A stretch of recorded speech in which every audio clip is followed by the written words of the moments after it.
Yeah, so I would like to share my screen. Can you see it? Oh, sorry, this one. Yeah, we can see it. Great.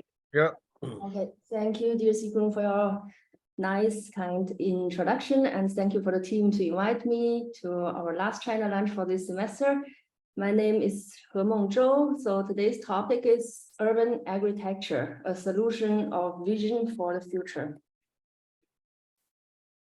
When we look at what's happening with the climate crisis right now, for example, the fires in Australia, the storms in the US, the floods in Europe, and the droughts in Asia, and of course everywhere else, also in Europe, we have been through a lot for the last decades, and cities are increasingly being affected by acute shocks amplified by climate change and chronic stresses resulting from longer-term projected climate change or uncontrolled urban growth.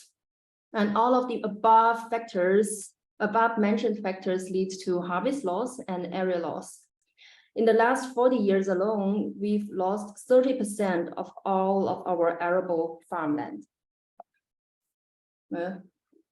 Yes. So there's no greater cause of climate harm than agriculture. Agriculture is the largest consumer of resources globally. 70% of the world's water goes to ag every year, according to OECD's research, Organization for Economic Cooperation and Development. And even more so than urbanization, industrial agriculture is the major driver of permanent forest loss. According to IPCC's research, the Intergovernmental Panel on Climate Change, about 23% of global greenhouse gas emissions come from agriculture, forestry, and other land uses. And this picture shows the risk of pesticide pollution at the same time at a global scale. We use about 6 billion pounds, equals 2.7 million tons of pesticides annually across the world. You can see, north part of North America, Latin America, here Europe, and also South Asia has been very heavily polluted by pesticides, actually. And meanwhile, the global population growth has never stopped. According to the data from UN, till 2050, there will be another about 2 billion more people in the world, and 70% of them will be living in urban area. And the hotspots are Asia and here in Africa. And urban areas consume as much as 80% of the energy produced worldwide and account for over 70% of energy-related global greenhouse gases. And both these figures are expected to rise because the global population are increasing still. And unfortunately, we are living somehow unsustainably. Here is a picture show the country overshoot day. For this year. So when would Earth overshoot day land if the world's population lived like, for example, German, then it would have been the 4th of May this year. If lived like Chinese, then it would have been the 2nd of June. So basically, after 5 or 6 months, we have overshoot all the energies or resources that the Earth has produced for this year. So it is not that sustainable. And the factors mentioned above, such as more cities, more urbanization, the increasing world population, and less land resources, and the unsustainability of our energy consumption and lifestyle, encourage and urge the necessity of bringing food directly to the cities, the food production. And the topic has become more and more popular, which is urban agriculture. And here I would like to introduce today like a small branch of urban agriculture. Some of you, or someone might call it a niche market, while the others might consider it as a future solution. So the word agritecture is actually a combination between agri from agriculture and texture from architecture. And agriculture can be categorized as, outdoor forms such as rooftop farms, balcony farms, or facade farms, as well as indoor forms such as roof greenhouses, indoor farms, and vertical farms. Perhaps not everyone here is clear what is a vertical farm. This concept has actually existed quite a long time, actually since 600 BC, from the ancient era of hanging gardens of Babylon. And in 1915, a book entitled Vertical Farming was written by Gilbert Ellis Bailey. And during the 1980s, vertical farming was proposed by Aka Olson as a means of producing vegetables in cities. And in 1999, Professor Dixon Dispameer at the Columbia University has redefined the concept. So vertical farm, according to his definition, is a sustainable urban indoor multi-story agricultural system that produces crops, fish, poultry, eggs, etc.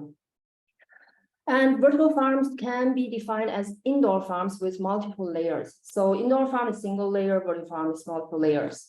That's the difference. And let's have a deeper look at the different forms.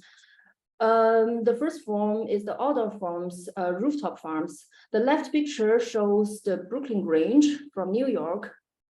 Brooklyn Grange is the world's largest rooftop soil farms. It runs since May of 2010, and with over 10,000 square meters of rooftops under cultivation in the two farms, Brooklyn Grange produces over 22,500 kilograms of vegetables every year to restaurants, CSA members, CSA is community supported agriculture members, and public via weekly farm stands. And the farm hosts different events, for example, visits, workshops, events and educational programming, and provides urban farming and green roof consulting and installation services to clients worldwide, and partners with numerous non-profit organizations throughout New York to promote healthy and strong local communities. And at the same time, Brooklyn Grange also supplies yoga classes, dinners, parties, and wedding ceremonies on the top of the roof. And besides, they also keep egg-laying hens and have launched, a commercial apiary for honeybees. And the farm cooperates with nonprofit partner called City Growers for educational program, and they host over 17,000 New York City youth each season for educational visits or tours till now. And the right one is a picture taken by me. It is a rooftop farm on top of a shopping mall in Qibao district in Shanghai. And you can see the difference. The left one is completely soil-based, and the right one is using these planting boxes. This is because that China, or the most cities in China, have experienced, a very rapid urbanization phase, and the quality of the industrial or shopping mall buildings is not always so good as the quality of the industrial buildings in Western countries. So in order not to harm the main walls or the architectural structure of the shopping mall, planting boxes are more often used in Shanghai, and it is much less heavier. And the second form is, where am I? Okay, yeah, the second form is the facade farms. The left picture shows a design of a facade farm from the architecture office called Keith Cathcart in New York. They have actually accomplished this design since the very beginning of the century. And the right one is from a design from Bright Agrotech. And you can see, or perhaps you might have not seen so many facade farms. Instead, you might have seen many facade screenings. That is because, of the maintenance costs and also the energy that the facade farms will be using. And of course, after the harvesting, the facade might not look that beautiful. It is bold. So it is still under development. And the third outdoor form is the balcony or terrace farms. It is mainly family-based. And the right picture, which is not with so good quality, has taken by me, is a terrace farm from Coca-Cola restaurant directly in our Oriental Pearl TV tower, like one of the most representative, architecture buildings in Shanghai. And this is basically the backyard of it. And the Coca-Cola restaurant have been using this showcase, and also they use the harvesting for cooking. And yeah, in terms of the indoor forms, the first one is the rooftop greenhouses. It can be a glass or poly greenhouse, and it can also be low-tech plastic hoop house. And normally it is single layer indoor, for farming, and the sunlight will be used. And here they are using this hydroponic system. And this is a farm on top of a supermarket called Gotham Green in New York. About that technology, I will introduce in a few volumes later. And the second indoor form is indoor farms. The left one is a kind of zip tower farm. It's like a tower, and the plant's roots are planted horizontally in it. Mostly it is for herbs and some species of salads. And the right one is the indoor farm soil-based in the center of Shanghai in a shopping mall called K11. And the restaurant nearby or close to it uses the harvest, and also you can see perhaps a little bit, they also are planting the mushrooms in their boxes. They use this to cook. And the last form is the vertical farms. As you can see at the very beginning, vertical farms have been used or designed this fancy designs mainly for architecture competitions, etc. And with the time, vertical farms have been developed in different directions. So nowadays there are not only these kind of fancy designs, but also the normal vertical farms in reconstructed buildings like residential buildings or malls or industrial buildings. And the indoor agriculture uses the technology, mostly hydroponics. It means to grow plants in liquid nutrient solution instead of soil. And the advantages for this are you can grow crops, where soil is not suitable, and there is more control for it. For example, control for nutrient precisely, so there's no so much waste. And the growth rate is faster because plants can grow healthier and this control and reach maturity faster. And it increases crop yields because it can be multi-layer, and it uses less water because 90 to 95% of the water can be recycled in this system. And it reduces, therefore, soil-related diseases and insects. And there is no weeding. But of course, there are also challenges in this system. First of all, the investment is higher than traditional soil-based farming, and some diseases can spread pretty rapidly in this nutrient solution.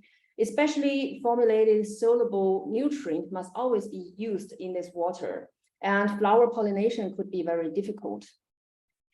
And there are basically two categories for this hydroponic system. The first one is the passive system, which does not require any outside energy input from a pump or a fan, for example, like weak system, ebb and flow, aka flood and drain system, or nutrient firm technique, NFT here. And the other system is the active system, which does need outside energy input from a pump or a fan. For example, aeroponic system, aquaponic system, deep water culture, and this drip system. And yeah, talking about aeroponic system, it means it also is a kind of hydroponic, but the plant's roots stay in the air, and the nutrient solution will be sprayed out in the air as a mist. And the aquaponic system is actually a combination between this hydroponic system and a fish tank. So basically, the feces of the fish can be pumped into the hydroponic system as nutrient, and the roots of the plants can filter and clean the water. And another technology used here is the lighting system, mostly LEDs. Sometimes you might see, pinky light from some buildings or apartments, which is the red and the blue light, because blue wavelengths from LED lights change the concentration of nutritionally important metabolites in high value specialty crops, meaning that by an optimum amount of exposure to blue wavelengths would lead to higher productivity of these crops. And I think one of the biggest barriers for these hydroponic systems is that not every species of crops can, be suited in this system. There are some kind of leafy greens very suitable for this, such as kale, collard greens, bok choy or tatsoi, etc., etc. And there are some species of herbs like rosemary, mint, thyme, basil that can grow in this system pretty quickly and efficiently, and also some fruit crops like strawberries, cucumbers, peppers, chilies, and even tomatoes. Yeah, but still, the stable food such as rice or potatoes cannot, be planted in this hydroponic system, so it is still under development. And the advantages of agritecture is that, first of all, it is good for the planet. Why this? It reduces carbon emissions by incorporating renewable energy systems and sustainable practices such as composting and rainwater harvesting, and it needs extra portion of CO2. So the normal conventional farming, the plants are growing like they can, based on the portion of CO2 in the air, based on the water, on the oxygen, etc. And here, to maximize the growth, this photosynthesis process has to happen based on enough CO2 portion. So basically, extra portion of CO2 will be pumped into the house. And it also saves land and soil and other resources, because it uses precise water and nutrition supply, and most of them can be recycled. And it reduces carbon footprint from food miles and also food waste from transportation and storage. Perhaps most of you have heard data like 50% of the fresh produce like salads and herbs have to be thrown away after the long distance transportation because their storage period is so short. And since agriculture is directly located in urban areas, there is no much transportation time. So the 50% of the food that has been thrown away can be sold in the supermarket. And secondly, it is good for people. It is fresh produce, it is organic, also called pesticide-free, it is local and nutritious. So organic or pesticide-free, why are they two terms? It is because, the organic certification, the standard for this has been written very early, and the conventional farmers, they would not like to share their market because it will harm their profit. So they demonstrate that the organic certification can only be given for soil-based produce. And this hydroponics does not use soil in it, so it can only be certified as pesticides-free. And why is local and nutritious so important? So one example shows in my interviews with some New Yorkers that they, not only one interview, but some of them demonstrate that the apples, for example, in the supermarkets in New York, they are basically only sugar and water. It is because that most of them have been stored for 1 or 2 years. So during this storage period, the nutrition has been lost. All of our bodies need vitamins or minerals, and that has been lost slowly. And at the end, you buy a beautiful apple, but it's just an apple with sugar and water without so much nutrition. So it's pretty sad. And the third one is that it is pretty good to cities. It increases cities' resilience and accords with different concepts like resilient cities or smart cities.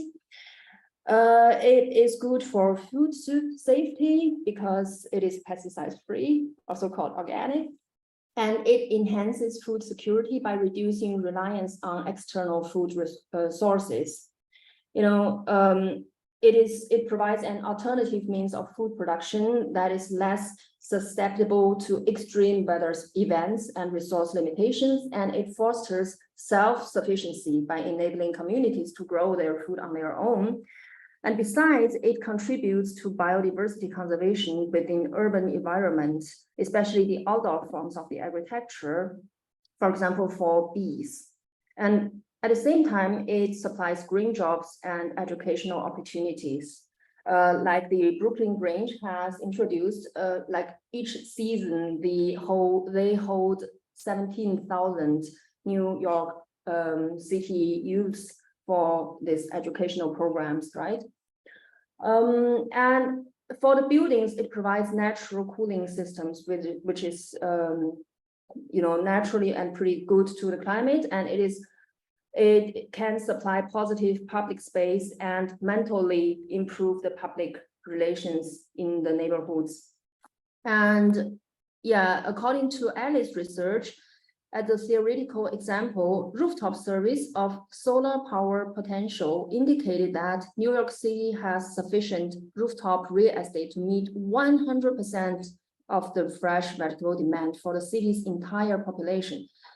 But as we all know, not 100% of the New York rooftops has been, applied or converted to rooftop farming or greening. So it is a theoretical example.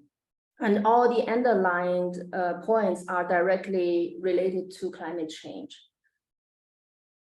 And of course, there are some challenges of this agriculture. Some of the forms need high investments, especially for technology and maintenance. Yeah, especially the indoor agricultural forms. Some of them requires equipment, especially the indoor agricultural forms, and some of them require energy for the need for example, electricity to replace the sun for LED systems or for cooling systems or heating systems. And there has, of course, been a lot of debates about using renewable energy in the system. But as we all know, renewable energy till today has still not played a very crucial role in our energy system. It might be, 10 or 20-ish% of our whole energy consumption, but still not that much. So till now, you might already have an impression, okay, the indoor agricultural forms, you don't know if it's sustainable or not. So in this case, I would like to use the 3 pillars according to IUCN's definition to test the sustainability of agriculture. And the 3 pillars are economy, environment, and society. And my conceptual framework is based on the existing research and literature, such as Z-Farm project, also called Zero Acreage Farming, also funded by BMBF. What is that? Federal Ministry for Education and Research. And besides, I have researched different concepts, such as BIA, building integrated agriculture, CEA, control environment agriculture, food factory, and also from landscape planning perspective or urban planning perspective, other concepts such as edible cities, carrot cities, sponge cities, etc.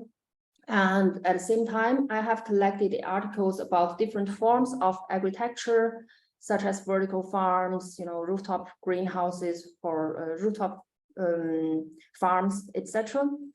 And the research gap is that it lacks research about the agriculture and also the sustainability of agriculture, especially in China. So my research questions are, how is the social, economic, and ecological sustainability of agriculture? If and in which way can agriculture be sustainably developed in the future?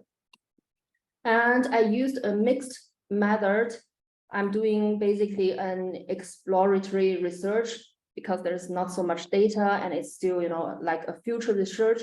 And I try to do a comparative study. So first of all, I use the quantitative research method and have collected 712 effective surveys out of 941 with 31 questions to test the so to say potential consumers' social acceptance of indoor agriculture in Shanghai.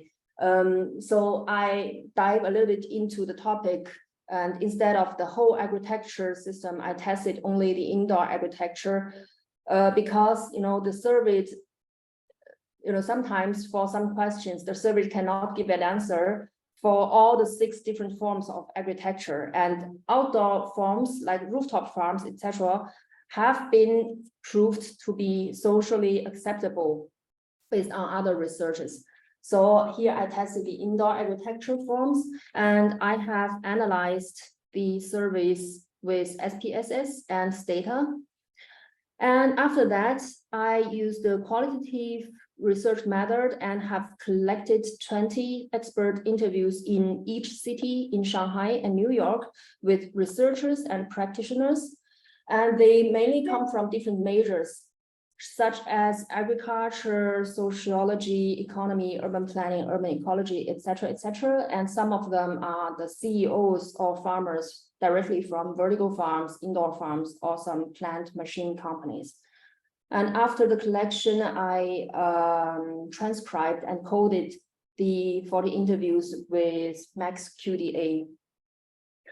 So somebody might ask why Shanghai and New York. I think they have a lot of similarities. First of all, they both play a very crucial role, internationally and nationally, from economic, political, cultural, social perspectives. And they both have experienced a rapid urbanization period, and they both are basically food deserts. So I think it might be very interesting to make a comparison between, Eastern and Western cities. And within the urban area, I have accomplished several, case studies. This is my research scope. I will not tell more details about it. And let's directly look at the results. Yeah, sorry, I have to pack all the results into one folio to compare, so it looks a little bit twofold. Yeah, first of all, the results of the surveys to test the potential consumers' social acceptance. So general acceptance of the indoor agriculture was pretty high. 84% accepted this concept. And the surveys demonstrated that there has been very high demand for multi-functionality, and the market was mature. And they prefer actually governmental investors. I think it has also something to do, with the food safety history in China, that there has been a lot of food safety problems. So somehow they lost the trust with some private companies. Perhaps they also don't have so much trust with the government, but they prefer governmental investors because that could be safer. And all of the technologies have been accepted, but the most acceptable one is aquaponics. I think this has something to do with the long-term aquaponic traditions in South China. Because of its advantageous geographical location, Shanghai citizens have more access to, for example, seafood or freshwater fishes, as well as leafy greens in comparison to North Chinese. And a concept called the mulberry fish pond originated also from the Pearl River Delta region. It comprises a small ecosystems and makes full use of the deep fish ponds. So the dug out soil is laid around the pond so that its depth is suitable for the planting of mulberry trees around, and the leaves of the trees are then utilized to feed the silkworms. And the feces of the silkworms are in turn used to feed the fish in the pond. So it's a closed ecosystem, and this ecosystem efficiently produces not only silk, but also mulberries and fish. And it provides, of course, a higher level of economic value. And here you can see the demographic factors mostly associated with younger age or lower income and gender, with more women more likely to accept this concept. And men tended to accept the high technology more, while the women or female surveyed tended to accept or buy multiple products in the vertical farms. And the interview results of the potential stakeholders in Shanghai show a pretty positive feedback to social sustainability and ecological sustainability. Here, they also demonstrated the importance of multifunctionality and the product quality, and they consider this agritecture as a trust reconstruction tool between the farmers and the consumers. But in terms of the economic sustainability, they were pretty concerned. They thought that agritecture is still in its starting phase, and there has not been so many realized projects and not so many long-term sustainability researches. And also in comparison to conventional farms, the investment of agritecture is high, and therefore the profitability is low.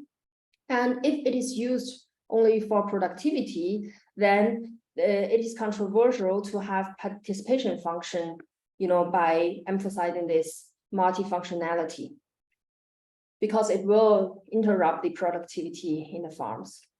And in comparison or in contrast, the New York interviewees show pretty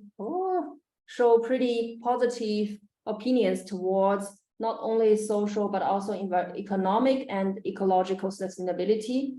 They thought that the market was mature, and they thought that the profitability was there.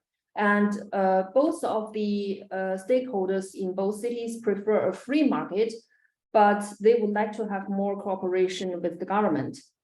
And, oh, I'm sorry, I think my mouse is playing on its own game. And it lacks data sharing, according to the interviewees in New York. So as you can see, I think the biggest difference lies on this economic sustainability. In New York, it's positive. In Shanghai, it's negative.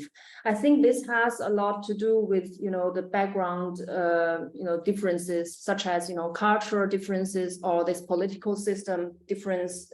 In Shanghai or in China generally, it's a top-down system. So it's if the policy support lacks, then it is very hard for the private companies or ventures to get through the market or get into the market. And then different cultures, especially different eating cultures.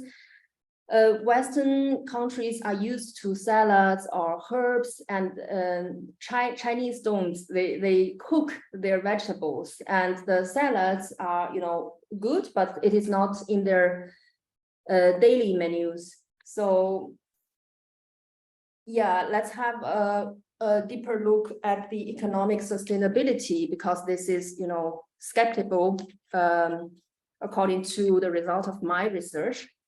So there has been some of the researches about this. For example, in 2012, Chiaritan has accomplished one of the first studies about financial and methodological feasibility of vertical farming.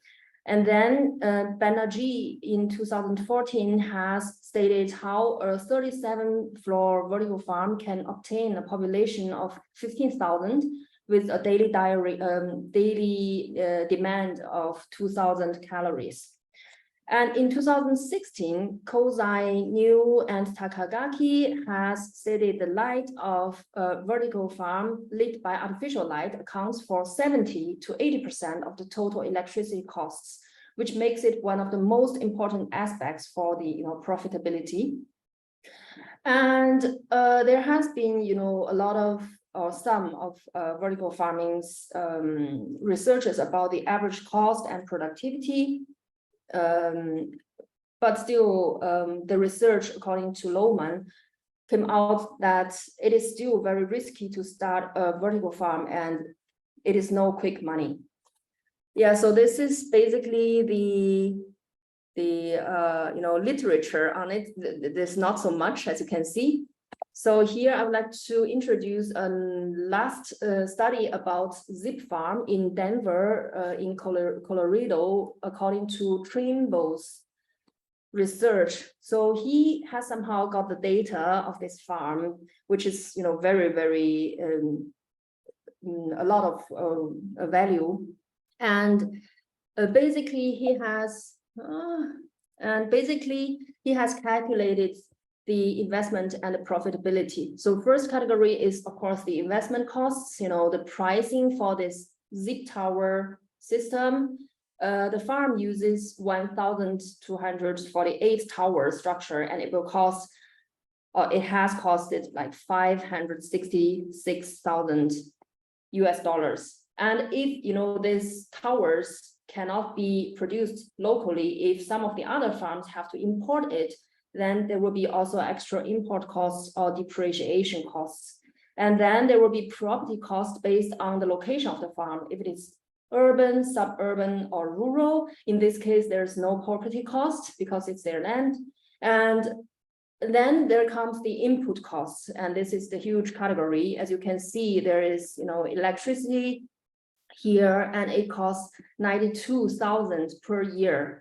And so to process cheaper electricity is a major cost advantage actually for an indoor farm, and then the labor, this kind of farm basically needs, one manager plus 2 full-time farm hands-on, and it will cost $93,000 per year. And then comes the cost of water, extra portion of CO2, fertilizer, seedling, and essential elements. And they basically develop a kind of basket with different species of plants, and the cost of it is $5.47, and they sell it at a price of $19.93. So for each basket, they have the profit for about $14.5.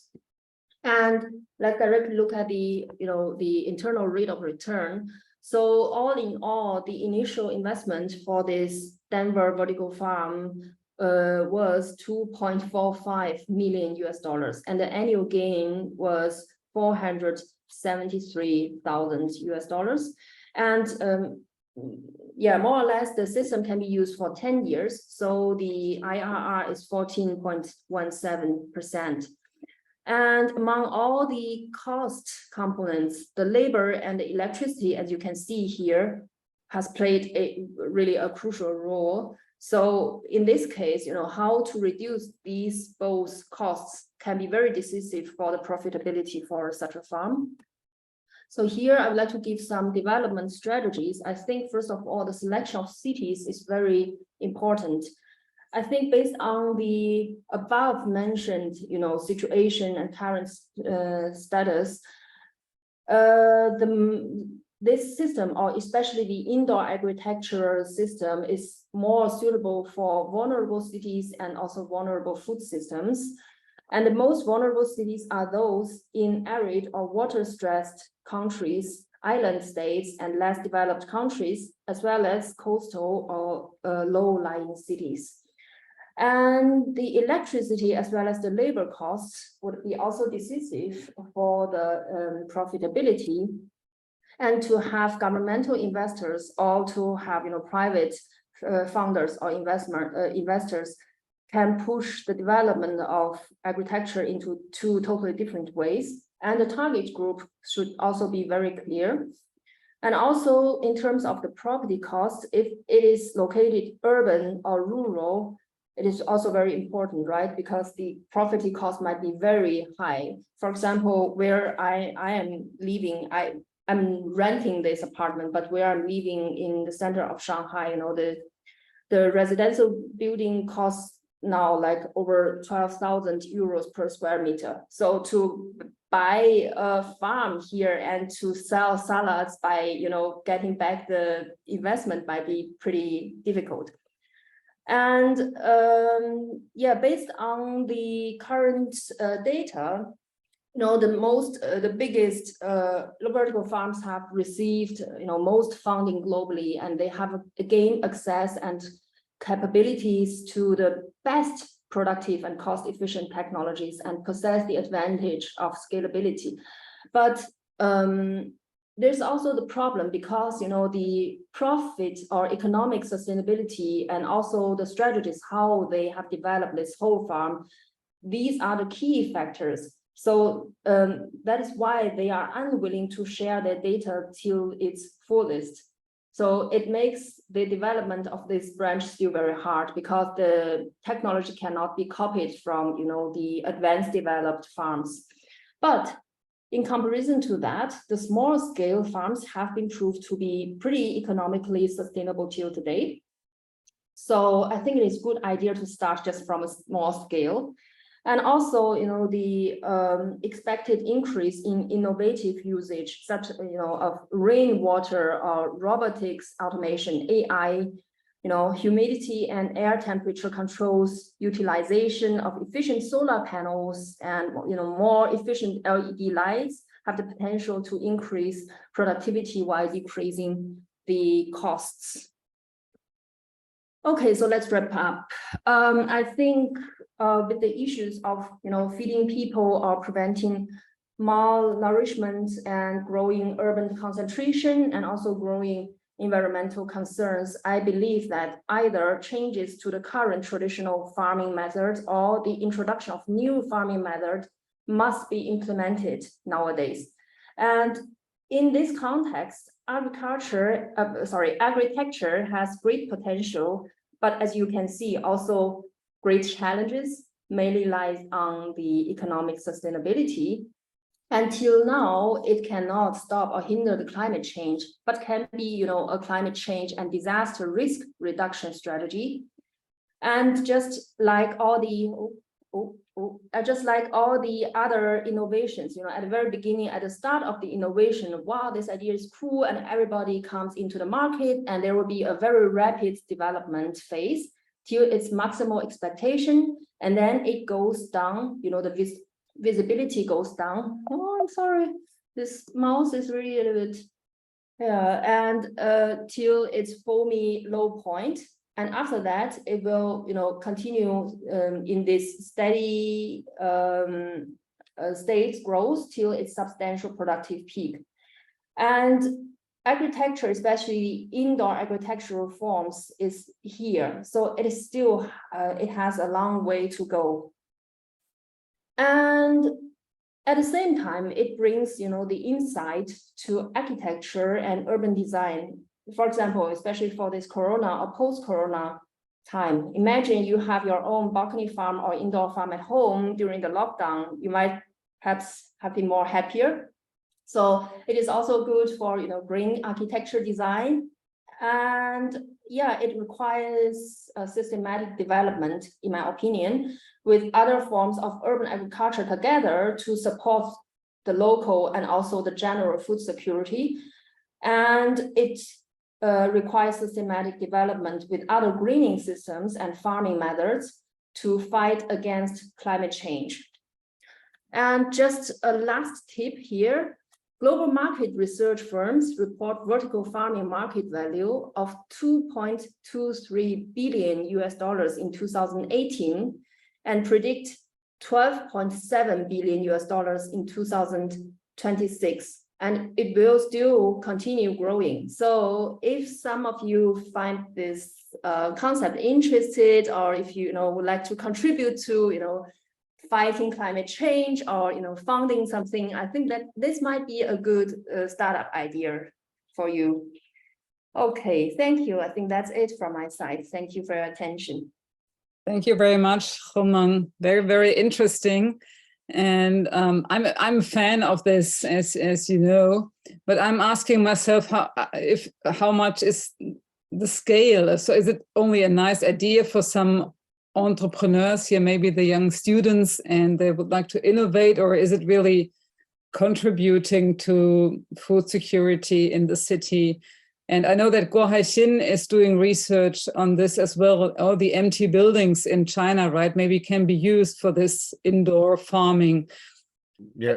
It looks nice, it looks great, it sounds efficient, but is it really something that politicians would follow? Or, I mean, you showed all the advantages and challenges. So I'm asking myself, is it only a fancy idea for people who have time to consider to do this, or is it really contributing on a larger scale to food security?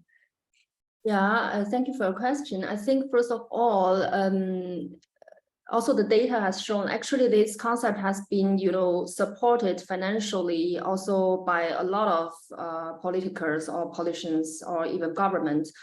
One of the most famous farms or indoor farms in Berlin is called, I think, InFarm, and it is or it has been supported at the very beginning by the German aerospace office.